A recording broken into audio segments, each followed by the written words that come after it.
Hello and welcome to the Business Today show. I'm Udayan Mukherjee. The Indian diagnostics market is in a bit of a flux, and nowhere is it more evident than in the stock market, where the stock prices of many of the listed players have plummeted nearly 40% over the last 1 year, and they used to be the darlings of the market just about a year or year and a half ago. So what has changed? What has changed is some of these big giants like Tata's and Reliance have entered the fray, and they have shaken up the market, leading to concerns that growth for many of the incumbents and the established players will no longer be as strong as they have enjoyed over the last 4 or 5 years. Now, against the onslaught of these new entrants, one company which has been holding its own admirably and trying to reinvent itself to become a consumer pathology company is Metropolis Healthcare. And it gives me great pleasure to welcome the managing director of the company, Ameera Shah, to talk about what's going on in the diagnostics market today and how she's trying to position her company against some of the big boys in this, or new entrants into this space. Ameera, thank you very much for joining you, and it's great to see you on the show. My pleasure, and thank you so much for having me. Great. So, let me ask the first question first, because, everybody in the markets are concerned that this space, I mean, before we come to your company, the diagnostic space has seen its best days behind it, that it will grow, but the growth will be much lower than what we are used to seeing over the last 5 or 6 years. Do you agree with that basic premise, or do you think the markets got it wrong? I think it's somewhere in between. Look, I think as incumbents in the industry, it would be foolish for us to say nothing has happened, nothing has changed, and everything is the same way it is. I don't think it is. But at the same time, the other extreme, which is that, oh, now it's going to be really difficult for incumbents and leaders to grow because new players have come in, I think is also the other extreme of the pendulum. And really, the truth, I think, lies somewhere in between. I think the challenge, honestly, for most investors, analysts, people in the industry or outside the industry is actually that they don't really fully fathom the nuances of the industry completely. So, till pre COVID, uh, the entire business of diagnostics was actually illness based. And when I say illness based, that means a patient gets sick, they go to the doctor says, suggests a particular path lab, either for routine tests or for advanced tests, and then that patient accordingly goes to that path lab. That's what we define as the illness business. And that business actually is very dependent on the doctor's recommendation, and the doctor is the main influencer. And really, for the industry, that has been really, in a lot of ways, the gatekeeper. Now, people have their own varieties of opinions on whether this is good or bad. But the reality is, when you're burning with 103 fever, or you think your mother has cancer, or you think your father can't walk because he's had a stroke, you are dependent on the doctor to help you and guide you to make the right decisions, because the information is so asymmetrical, it's impossible for you to understand. And what's happened is, during COVID, is two things. There has been some adoption of technology in healthcare, which never was there before. And consumers have become a little bit more aware of their health for making their own decisions for when they are well and they are actually perfectly fine, not when they're sick. And this has created a completely new category in healthcare, which is on the wellness side. So all the players that actually you're referring to are on the wellness side and have actually come in by saying, we don't want to talk to the doctor. The doctor is irrelevant. And we want to directly go to the consumer and sell them wellness services, for when they're perfectly fine. And they're pitching convenience and service and price as sort of the main reasons why consumers should go to them, with the hope that at some day, even though that makes losses, that some of those consumers will start trusting them for the illness side. And I think that's the entire premise of their platform. I think it's going to be a mixed bag for many of them. And we'll have to really wait and watch as to see how this industry develops. No, it's an important point that you make, and I want to ask you about this. What, to your mind, has been the experience so far with these new entrants in the B2C segment or in the wellness segment that you're talking about, that they're trying to address? Have they made significant inroads? Have they been able to dent the trust or the business that you've built over the years with consumers? What has been the experience, real experience? See, that each of us as incumbents, firstly, let's understand what is the market which was there for diagnostics pre COVID, right? Just to understand the structure of the industry. If you actually see, there are approximately 150,000 to 200,000 labs in the country. And the reason I say approximately is because nobody knows, because there is no regulation or minimum standard in our industry, and therefore labs keep mushrooming up without any sanctity of what they're actually doing. And often patients get badly cheated because in many cases labs don't even do the test, right? So that's sort of the unorganized. Then there are about 30 to 40 regional chains which have gotten created over the years, which were one of these individual unorganized labs, which then grew to become, 5 or 10 or 15 labs across 1 or 2 cities. And then you have the 3 or 4 national players, which are truly pan India and are able to offer services across. And besides being pan India, companies like Metropolis, we offer 4,000 varieties of tests, which means we do everything from a very basic cholesterol, which everybody else does, to very complicated genomics and genetics. Now, if you look at the business that Metropolis has built, we've actually built our business in the acute illness space. And what that means is that, probably when there is a common cough and cold, you as a consumer may or may not, you may go to your local path lab. But when you fall genuinely sick and you go to your doctor and you need a specialized test, your doctor will most probably recommend you to come to us because they know that we'll give you the right quality, the right report, in the right time, giving the right medical interpretation for the doctor to actually make a decision based on that test. And you have to remember, these are very significant tests, right? If we give you a report and we tell you you're cancerous, your doctor is removing an organ of your body removing that organ from your body based on that report. Or we tell you something which is not there, right? These are very life changing decisions, and therefore the quality behind it is very, very critical. So for us, our business model, we have really never gone to consumerize pathology in the past. And therefore, the kind of business we have is more, like I said, acute illness. These players which have come in on the wellness side have not managed to really impact our business in any significant way. There are other players, though, who are doing more routine testing and more common chronic testing, more wellness testing. For them, of course, I think the impact may be slightly more. But I'll tell you, like in every other industry where you've seen a new channel come in, whether it was retail, whether it was e-commerce. Often people go wrong when they say, "Oh, Kirana stores will be destroyed when e-commerce players come in, or brick and mortar retail will be destroyed when this happens." And actually, there is a customer in India for both. There is a reason for both. We have to remember that a lot of the new entrants may be having convenience, maybe having price, maybe having a quick service as a way to go and do a quick collection. But today, they still have to earn the trust and the respect of people as far as the quality of reports. And they still are actually more expensive in their costing than the incumbents, because the incumbents have volumes, which these companies don't have, and they don't have, therefore, those kind of systems either. So there will be a customer who needs different things from different people, and I think there is enough of a market for everybody to service. I take your point on trust, Ameera, and it's a well-made point. But I also want to point out that some of these new entrants, not all of them, like for example, Tata 1MG, it comes from the house of Tatas, which is not exactly lacking in trust with the Indian consumer.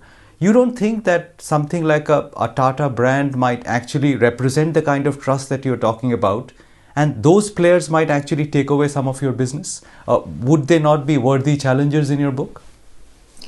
Well, then I think the trust of a consumer is very different from the trust of a doctor, and we have to understand that. And I don't want to reflect on any particular name, any of the names that you're mentioning, but we have to remember that somebody who does a great job in one particular part of healthcare doesn't mean they do a great job in another particular part of healthcare. So forget about companies who are not in healthcare at all. For example, if today Metropolis, if all the consumers who trust us, and let's say we start offering services for eye care, and I say, hey, every Metropolis consumer, I'm going to offer you now great eye care. It doesn't mean that all those consumers who trust me for pathology are suddenly going to start coming to my doors for eye care, because I don't have the expertise on that. So even though I may have their trust on one thing, it doesn't mean that trust automatically transferred to another. And you have to understand what drives that trust. It is not the brand that drives the trust. It's the operational excellence behind the brand that drives the trust. So for example, when excuse me, a doctor is referring a consumer to us for that cancer test I was telling you, in most cases, a lab will have a general histopathologist who might have 2 years experience. Metropolis will have not a general histopathologist, we'll have subspecialists So if you have potentially a cancer issue in your lung, we have a lung cancer specialist to do the test, or a kidney cancer specialist who has seen thousands of slides and tissue specimens on that particular organ. It is that experience and expertise that builds trust. It is not just the brand. And when we go and meet doctor to doctor, this is what we are showing them, our operational excellence behind the scenes that makes the doctors trust us. And please remember that every doctor you have to earn the trust and respect of. And it doesn't come automatically, however big your brand is. Okay, fair enough. Now, the other concern which a lot of people have is, even if the top line or the business itself continues to grow, the margins or the profitability metrics will change dramatically because of the heightened competition in the market. So I want to ask you, what percentage of your business is susceptible to the price erosion that we are seeing, or the kind of price challenge that you're seeing from competitors? There have been offers like 4 tests for 100 rupees, those kind of things. But that does not presumably cover the entire portfolio that you have. So what percentage of your portfolio is that challenge coming in? I think the question has to be reframed, and I'll tell you why. Even before any of these players came in, please understand there was a price point for every test in India already available. There is nothing new that has happened. So, for example, let's take a cholesterol. If we charge 150 rupees for that cholesterol, there were hospitals charging 300 rupees for that cholesterol. And there are local path labs which may not have any accreditation or quality, which were offering 50 rupees or 60 rupees for that cholesterol. So you have every price point available in the Indian market much before COVID and before any of the entrance players, right? So it is not that the new players have come in and now suddenly lowered the price of pathology in the industry that already exists. Actually, what is drawing consumers to them is the ease of the app, is the use of technology, is the way of digitization. And please understand, all of that is only happening on the wellness side. So it's a consumer who gets an ad on Facebook or Insta that says, why don't you do a checkup today? It's 500 rupees.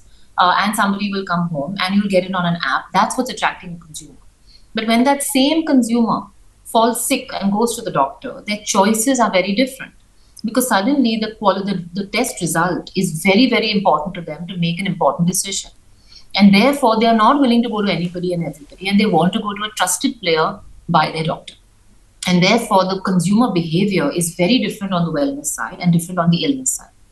Now, the way we have built our business is we have only gone and spent all our time in building operational excellence and meeting with very high-end doctors. So actually, majority of our business, if not 100%, comes from acute illness.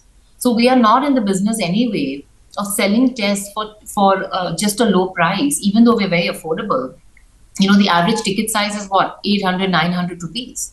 That's nothing that, you do it once a year. It's not going to change your life. Most people spend that much money going and watching a movie in a theater. But these are decisions which are going to impact your entire life.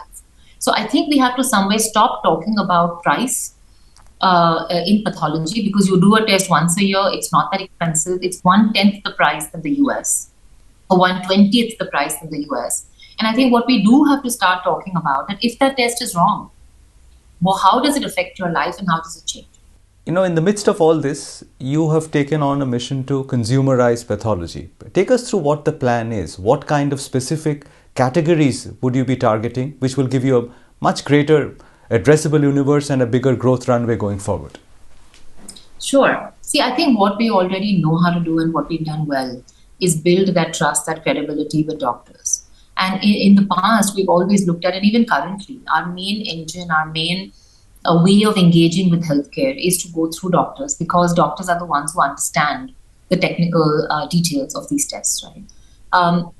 But there are many tests in which the consumer can actually be taking their own decision if we empower them with the right information.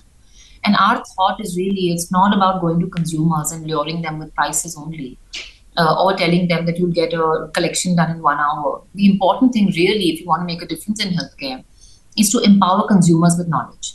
Let them start getting involved in their own health and let them start making decisions for things which they don't need to go to the doctor. So the annual checkup, they can do without going to the doctor. But post getting the result, they need information to help them make the right decision on what to do. Right? The way we present our reports to them can be much better in terms of how they understand it or how they see it. So I think there are many things that we can do, and we are talking to the consumer directly.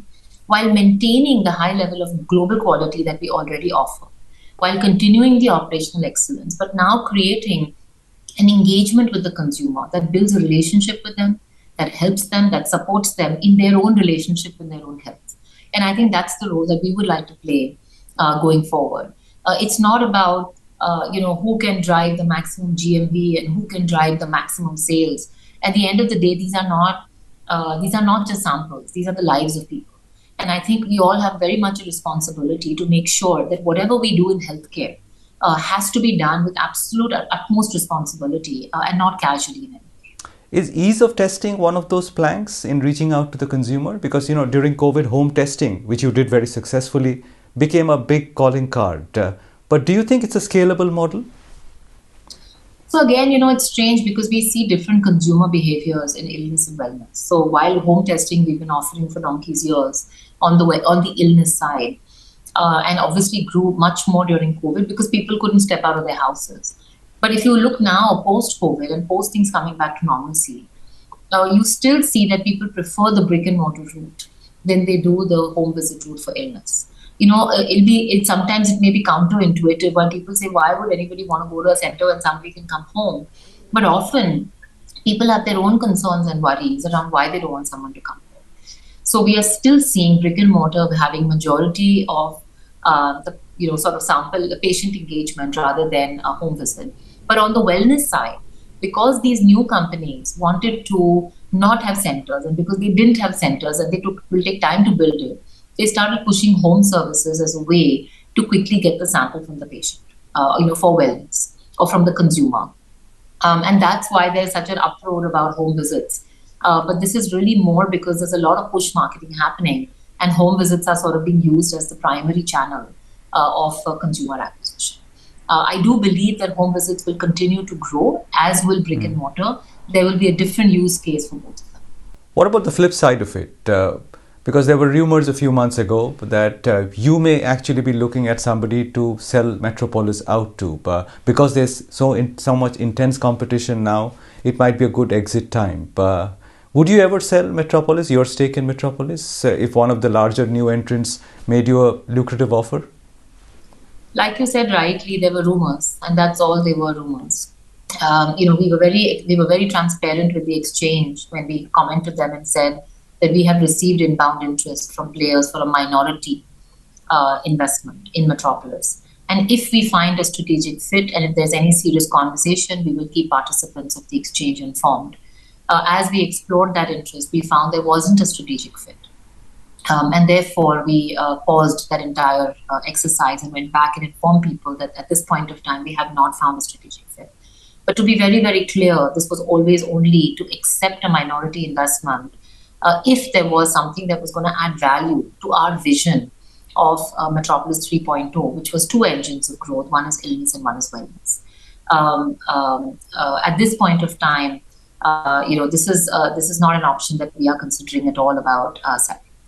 That, I was going to say, is consistent with your track record in the past, because a few years ago, you took a large personal loan and bought out one of your PEs for 600 crores. Did you not?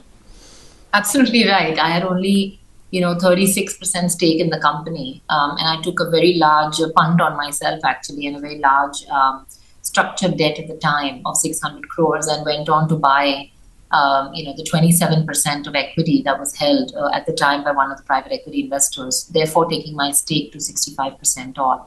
And that only showed my belief in the company and what I believe we could build. And that continues to be the same case today. Nothing has changed in the past few years.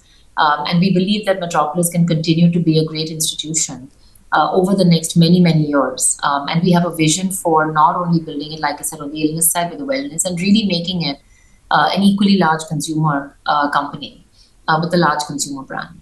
And if there was anybody who helped us to do that a little faster, we were open to it. But otherwise not. Well, that was an act of fairly remarkable self-belief. Have you always possessed that, Ameera? I don't think self-belief is inborn or comes sort of through magic wand. I think it's actually what you do in every action and step by step. And often I've always believed that exactly the things that we're afraid of are the things we need to do to actually conquer our doubt and our self-doubt in ourselves. And that's what builds self-belief. So in my adult age, I've tried to do all the actions to exactly try to, face the fears that I've had. And actually, that's what's really helped me build confidence at every stage of my life.